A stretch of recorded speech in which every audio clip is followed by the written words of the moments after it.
That day was the most crazy, but also the most personal and exhilarating night of my life. It began like any other family reunion, one that we'd all attended dozens of times before.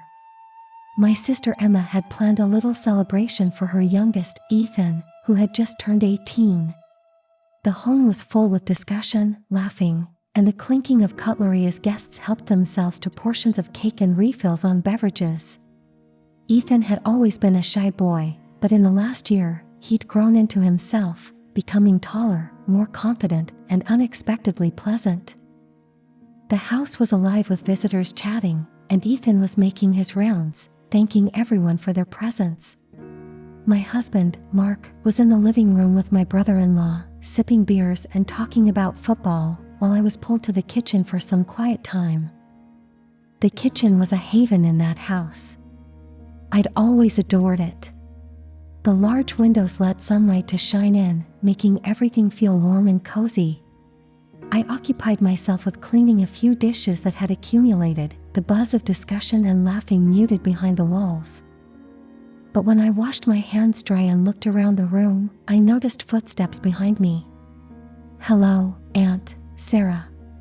Ethan stood at the door, a bashful look on his face. "Oh, Ethan. How's the birthday guy doing?" I teased, giving him a little punch on the arm as he approached. He chuckled and leaned on the counter near me. "I'm good. It's a little overwhelming, though. I guess I'm not used to receiving that much attention." I saw anything peculiar about him. His gaze lingered a bit longer than usual, or perhaps it was because he stood closer than he usually did. I dismissed the concept, supposing he was simply more mature than I recalled. We talked informally for a few minutes, discussing his goals now that he had graduated from high school, his summer work at the local coffee shop, and his dreams for college in the autumn. However, there was an underlying tension in the air. Perhaps it was my imagination, but something seemed odd. Still, I disregarded it and thought nothing of it. As we were ready to return to the living room, Ethan adjusted his weight and his voice became softer. "Aunt Sarah, may I tell you something?" I hesitated. Something in his speech made me pause and take a good look at him. His eyes were not like the quiet youngster I had watched grow up. They were intense and somewhat worried.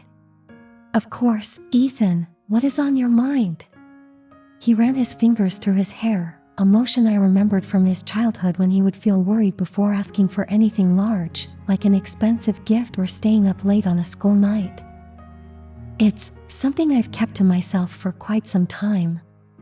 I don't know who else to talk to about it," he added, gazing down to avoid my eyes. My gut twisted slightly with anxiety, but I kept my speech light. "Ethan, you are welcome to chat to me about anything." He nodded but did not respond straight away. For a minute, it appeared like he was struggling to find the appropriate words. Then he glanced up, and the intensity in his eyes sent my heart racing. "Aunt Sarah, it's you." I froze, unsure what he meant at first. "What do you mean?" He moved a step closer, his voice barely audible. "I've been in love with you for a while. I wasn't sure how to tell you, but I couldn't keep it to myself any longer." The earth seemed like it was shifting beneath me. My breath stuck in my throat, and the sounds in the other room appeared to dissolve into a low hum. This was not occurring. Ethan, my nephew, whom I had babysat, helped with homework, and seen grow up, was standing in front of me, declaring his love for me. "Ethan." I eventually made it, my voice wobbly. "You are not sure what you're saying." But he did not back down. His eyes remained fixed on mine, full of earnestness that startled and puzzled me. "Aunt Sarah, I completely understand what I'm saying. I've been thinking about this for quite some time. I didn't want to make things awkward, but I couldn't keep quiet longer. This is how I felt for a long time." I couldn't talk. My thoughts raced as I struggled to digest his remarks and find a way to answer. This wasn't true. This can't be true. I shook my head, took a step back, and positioned the counter between us. Ethan, this isn't correct. You're perplexed. I'm your aunt, for goodness sake. I know how it sounds, he remarked softly but insistently. But I'm not a kid anymore. I am 18, and I know what I want. The gleam in his eyes and the way he talked terrified me. This wasn't a fleeting childhood crush. He meant every word. But I couldn't let it go on. I had to halt this before it progressed any farther. Ethan, you must understand, I began, striving to find the appropriate words. This is incorrect. You are family. You are like a son to me. You should move forward from this. Okay? He did not move. Instead, he glanced down, his face clouded with anguish, and I felt an aching in my chest. But it wasn't about me. This was about putting a stop to something that should never have started in the first place. Even as I spoke those words, I knew. This was not over. I assumed that once I told Ethan to go on, everything would be finished. That he'd need a few days to clear his mind, after which it would be over. That he'd take a few days to clear his mind, understand it was only a passing emotion, and we'd be back to normal. But I was mistaken. It was far from over. The following several days were weird. Ethan did not come around as frequently as he normally did. We had always been close, even as he grew older. He might stop by the house for supper or phone me for advice on anything. But after that chat in the kitchen, he vanished, leaving a strange void. Still, I figured it was for the best. Maybe he felt humiliated. Perhaps he wanted room to process what had transpired. I assumed time would help him sift out his emotions. But then one evening, my phone vibrated. Ethan sent an SMS. Can we please talk? I gazed at the television, my heart pounding against my chest. Part of me wanted to ignore it and pretend nothing had occurred.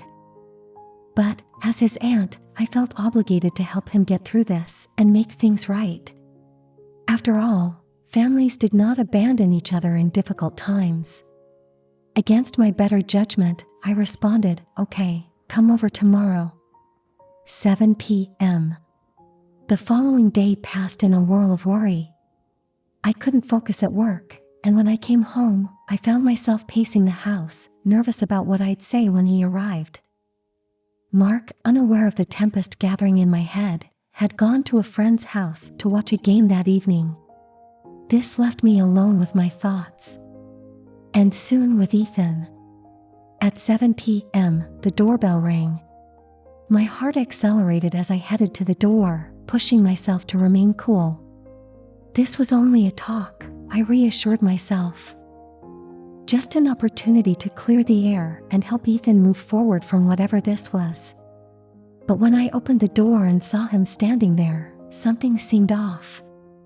He wasn't the uncomfortable, hesitant youngster I had spoken with in the kitchen.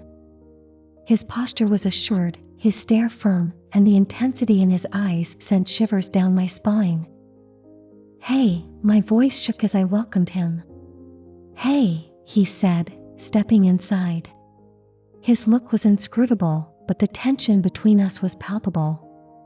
I took him into the living area, where we sat down with a coffee table between us.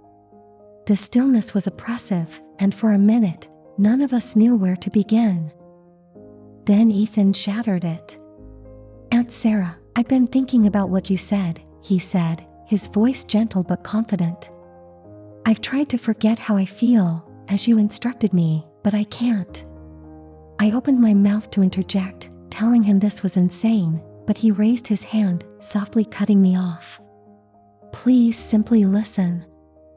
Reluctantly, I nodded, despite the fact that every fiber of my being begged me to halt this debate before it got out of hand. I know it's wrong. I know you think I'm confused and that this is just a phase, but it isn't. His eyes were fixed on me, unflinching. I have been in love with you for a long time. This is not a recent development. I've contemplated it, struggled against it, and attempted to go on, but I can't.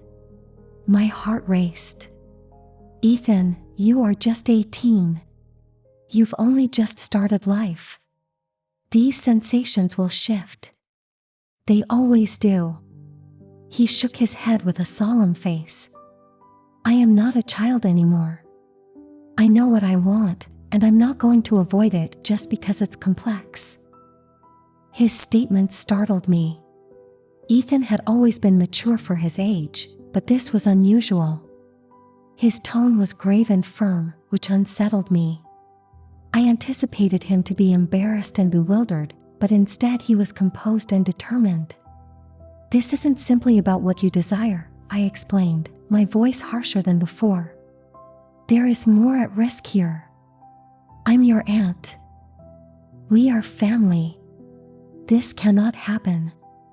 I understand it's tough, he said, his voice calm. But you can't deny that you feel something. My breath became locked in my throat. For a time, I was stuck, wondering how to react. And that moment, that slight delay, was enough for Ethan to look right through me. I know you do, he replied quietly, his gaze probing me. I noticed it in the kitchen. You hesitated then, just as you do today. I rose up hurriedly, trying to create distance between us. Ethan, this is absurd. You are my nephew. We cannot do this. Instead of backing down, he stood up and took cautious, purposeful movements to close the space between us. Aunt Sarah, I don't want to hurt you or make things awkward, but I can't keep pretending like I don't feel what I feel. And I know you feel it too, even if you don't want to admit it. My hands trembled as I backed away, the living room suddenly feeling much smaller than it had moments ago. Ethan, stop. This isn't going to happen. He reached out, his fingers lightly brushing against my arm, and I froze. His touch was delicate, vulnerable, and made me unable to move. He muttered, I am not asking for anything from you. I simply need you to know. I needed you to understand. For a long, excruciating minute, we remained there, neither of us moving, our stillness dense with unspoken words. Then, just when I thought the tension would break, Ethan stepped back. I'm sorry, he replied, barely above a whisper. I did not want to make you uncomfortable. I couldn't have meant to make you uncomfortable. I just couldn't hold it within any longer. At that point, I had no idea what was going on in my body. I let down my guard for a single second and kissed him. Now that I think about it, I'm still not sure why I did it, but I believe it's because he finally confessed it came from both sides. Before we halted, we had a short kiss, which quickly evolved into an emotional explosion.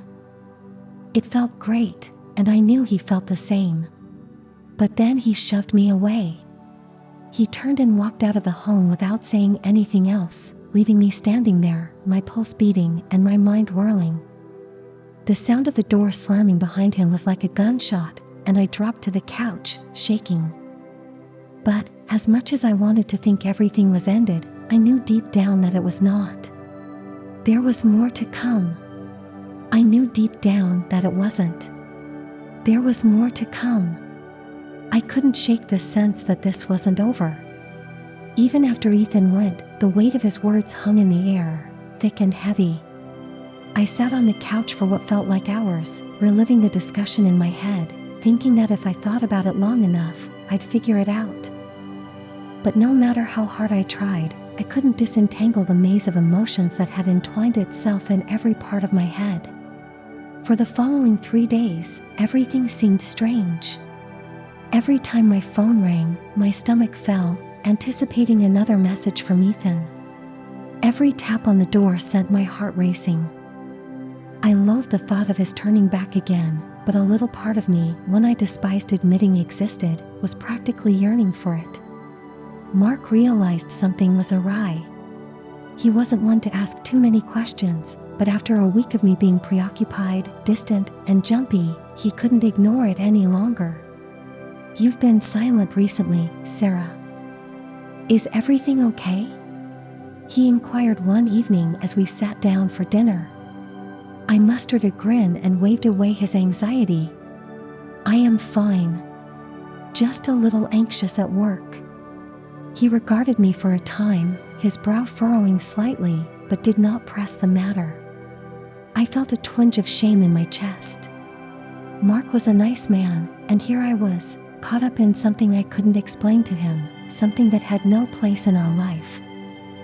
Days passed into weeks, and while Ethan did not contact me again, I could sense his absence like a shadow lingering just out of sight. Family gatherings become uncomfortable. Ethan was there, of course, but we just spoke briefly. Every glance between us was weighted with significance, and I couldn't escape the impression that everyone else could feel the tension as well, despite the fact that no one spoke. During one of these occasions, things took an unexpected turn. We went to Emma's place again, this time for a casual weekend cookout. The weather was ideal, bright, and with just the right wind to keep you comfortable. People were spread out throughout the yard, sipping beverages, laughing, and enjoying the day. Mark was out with my brother-in-law again, chatting sports like they often did. I went into the kitchen to get a drink since I needed a break from the mob. I assumed I was alone, but when I opened the fridge and grabbed for a bottle of water, I heard the door creak behind me. I turned around, my breath caught in my throat as I realized who it was. Ethan. He didn't say anything at first, simply stood in the doorway, his gaze impenetrable. I considered leaving, strolling past him, and pretending we hadn't seen each other. But I could not move. Something held me fixed on the place, waiting for him to speak. And when he did, he spoke quietly, just above a whisper. "Dear Aunt Sarah, I need to talk to you." My heart was pounding in my chest, but I pushed myself to remain cool. "Ethan, now isn't the time. There are folks just outside." "I understand, but this must wait," he added, walking farther into the room. I tried to keep away. I tried to forget what occurred, but I can't. I took a step back and felt the chilly surface of the kitchen counter push into my back. "Ethan, we discussed this. What you feel isn't genuine, it's simply uncertainty," I explained, pretending I didn't feel anything. "It's not confusion," he said, his voice calm and steadfast. "I've been thinking about it every day since that night. I've been trying to find out how to go forward, but nothing works. I'm still feeling the same." I shook my head as terror rose in my chest.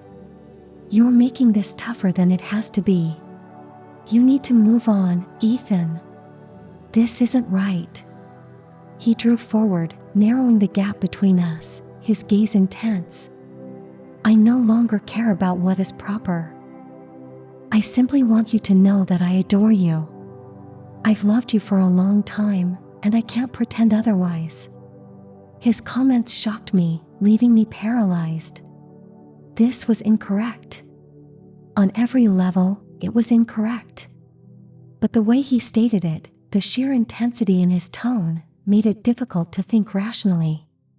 My mind was racing, and my chest tightened with the weight of everything I didn't want to feel.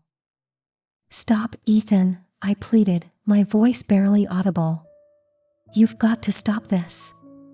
I told him to stop so that I wouldn't lose control again. He responded softly, "I can't. I don't want to harm you, but I can't control how I feel." He stretched out, his fingers lightly brushing against mine. I startled and pulled my hand away, but the warmth of his contact lingered on my skin, sending a surge of uncertainty through me. This was not occurring. It could not be happening. "You don't have to say anything," he said, getting closer. I closed my eyes, attempting to blot out the weight of his words, his proximity, and the memories I did not want to confront. "Ethan, please." But even as I said it, I realized this discussion was not going to go as I had hoped. I could feel the strain in the air, drawing us together, and it scared me. Just as I was ready to speak again, the sound of a door opening resonated around the room, shocking us both. Mark's voice came in from the corridor. "Sarah? Are you in here?" Panic surged through me, and I hurriedly backed away from Ethan, putting as much space between us as possible before Mark came in the doorway, a smirk on his lips. "Oh, there you are. Emma is searching for you outdoors." I nodded, forced a tight grin, and took the water bottle from the counter, my hands quivering slightly. "I will be right out." Mark looked between me and Ethan, his smile dimming as he sensed the tension in the room. "Is everything okay here?" "Yes," I responded swiftly, too quickly. We were just discussing college and Ethan's plans for the autumn. Mark stared at Ethan, then back at me, with skepticism in his eyes, but he said nothing. "All right, don't keep Emma waiting." I nodded again, feeling the weight of his stare as he exited the room. Ethan said nothing either. He just remained there, staring at me with such intensity that it made my skin crawl, even if part of me didn't want to go. But I could not remain. Not like this. Without saying anything more, I followed Mark out into the yard, attempting to forget all that had happened. But I knew deep inside that the relationship between Ethan and myself was far from done. And the narrative hadn't ended yet. I spent the following few days in a fog, unable to concentrate on anything. Ethan's words ran in my thoughts, and every time I thought about how close we had been to something I didn't want to admit, I felt sick to my stomach.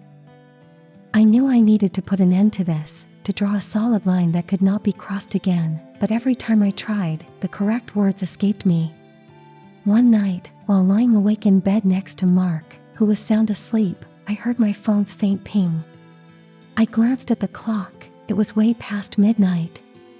I hesitated for a second before reaching for the phone, my heart already beating.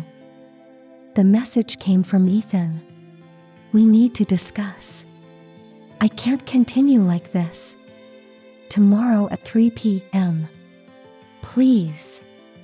I gazed at the computer for what seemed like forever, caught between terror and obligation. I knew I should not go.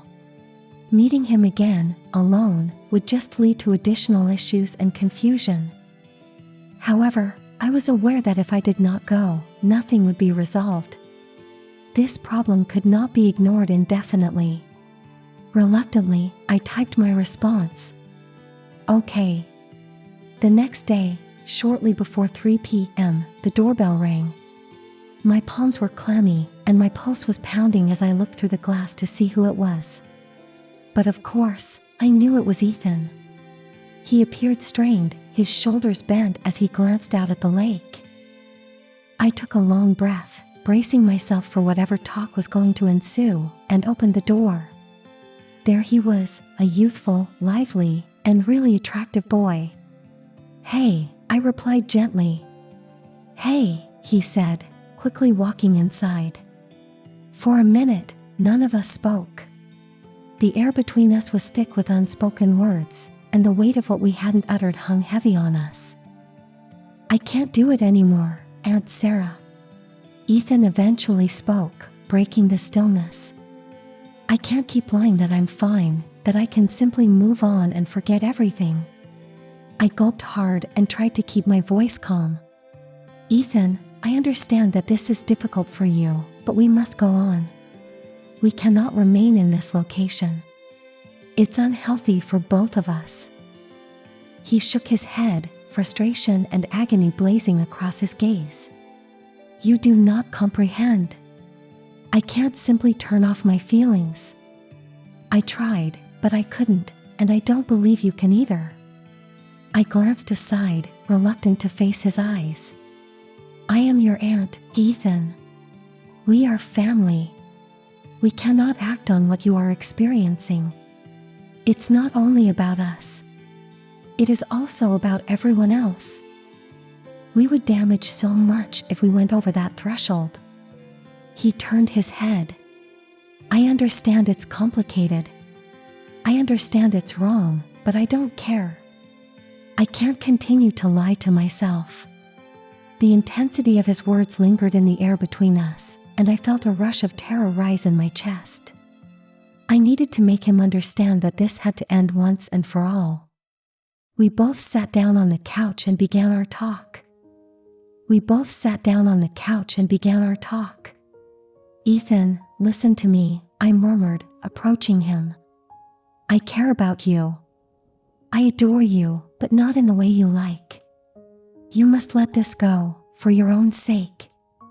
He glanced at me, his demeanor softening slightly, and for a brief moment, I saw the fragile youngster I'd known his entire life, the one who had always looked up to me and sought my counsel and direction. Tell me you didn't feel anything, he said, his voice raw and emotional. Tell me you didn't feel anything that night in the kitchen, and I will let it go. I felt the ground shift slightly under me. I wanted to say it, give him the solution that would end this whole madness. But the truth lodged in my throat like a stone. I felt something I couldn't describe. I didn't want to confess this to myself. But I couldn't let the truth slip out. It would only make matters worse. I wanted to lie, but I ended up telling him the truth. I told him how I honestly felt about him. If I'm honest, I felt it, Ethan, I said, my voice barely audible. It was a mistake, but I could feel the exhilaration in my body. His expression dropped, and I wondered whether he was going to dispute. But then, slowly, he nodded, his eyes filled with a strong longing to return to that single instant. I could feel it. I instantly felt the same way. I knew I was in charge. And then I leaned forward and grasped his chin. I kissed him once more. Once again, I was the one who initiated the drama. I just couldn't take it. This time, we didn't hold back and just let go. As I ran my fingers through his hair, I felt something I hadn't felt before. It was so exhilarating, so incorrect, yet still so exciting. And suddenly, before I realized it, we had gone well beyond what we had previously accomplished. It was a chaotic time, and looking back, it's all a haze to me. But something inside me longs to return to that time. Finally, when we were both lying on the sofa, I informed him that this was a major mistake and that we couldn't tell anybody. He told me he was deeply in love and desired more of it. But I assured him I didn't as I grabbed my things. Okay, he whispered, if that is how you feel. He turned away from me and took a few steps towards the window. I could see the tightness in his shoulders, the weight of all he was carrying. I wanted to reach out and soothe him, but I knew I couldn't. He had to deal with this on his own. After a lengthy pause, he spoke again, his voice low and resigned. I will move forward. I'll try anyhow. But I'm not sure how long it will take. I nodded, my heart filled with both shame and relief. You will get over this, Ethan. You are a powerful person. You will meet someone who loves you the way you deserve to be loved. He did not react. Instead, he stood there looking out at the lake, lost in his own thoughts. I paused for a time, wondering what more to say, before turning to go. But as I began to walk away, I heard him utter one more time, just above a whisper. Aunt Sarah, I will always adore you. Tears welled up in my eyes, but I refused to turn back. I could not. I went away, leaving Ethan on that bench by the pond, knowing that this had affected us both in ways we would never completely grasp.